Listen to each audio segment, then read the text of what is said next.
How do tumor markers change reproductive cancer treatment? Imagine a tiny biological sign that can tell doctors how well a cancer is responding to treatment or if it might be coming back. That's what tumor markers do. These are substances produced by cancer cells or by the body in response to cancer, and they can be measured in blood, urine, or tissue samples. They are especially important in managing reproductive cancers like testicular cancer, ovarian cancer, and some gynecologic cancers. In testicular cancer, tumor markers like alpha-fetoprotein and human chorionic gonadotropin are key. These markers help doctors figure out how advanced the cancer is and guide treatment choices. For example, if these markers are very high before treatment, it suggests a more aggressive disease that might need stronger chemotherapy. During treatment, measuring these markers regularly helps doctors see if the therapy is working. If the levels drop as expected, it's a good sign. But if they stay high or don't decrease enough, it might mean the treatment isn't effective, and doctors may need to change the plan. This ongoing monitoring with tumor markers helps catch recurrences early and tailor treatment to each patient's response. For ovarian and other gynecologic cancers, Ca1-5 is a common tumor marker. After treatment, doctors check Ca1-5 levels every 3 months for the first 2 years. If levels rise again, it usually indicates the cancer has come back, prompting earlier intervention.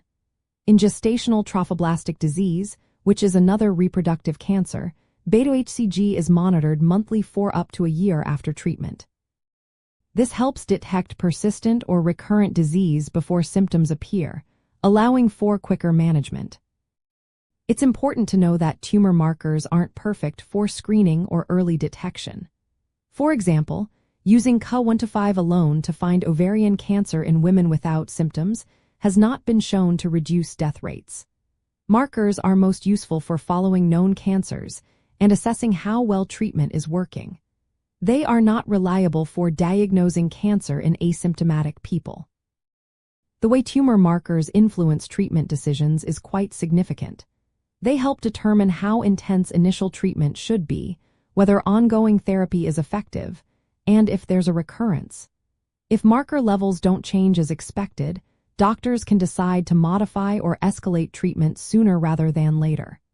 This approach improves the chances of successful management and helps avoid unnecessary treatments. Interpreting these markers requires expertise.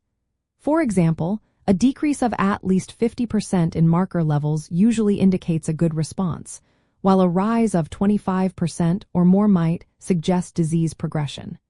These standardized measures help healthcare teams communicate clearly and make informed decisions.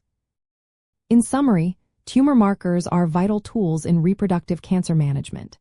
They provide real-time insights into how the disease is responding to treatment, help detect recurrence early, and guide personalized treatment plans.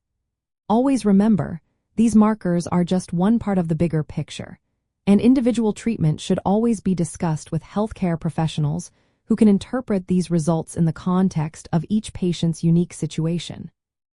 For the most accurate and safe care, consult your medical team and follow their guidance based on current scientific evidence.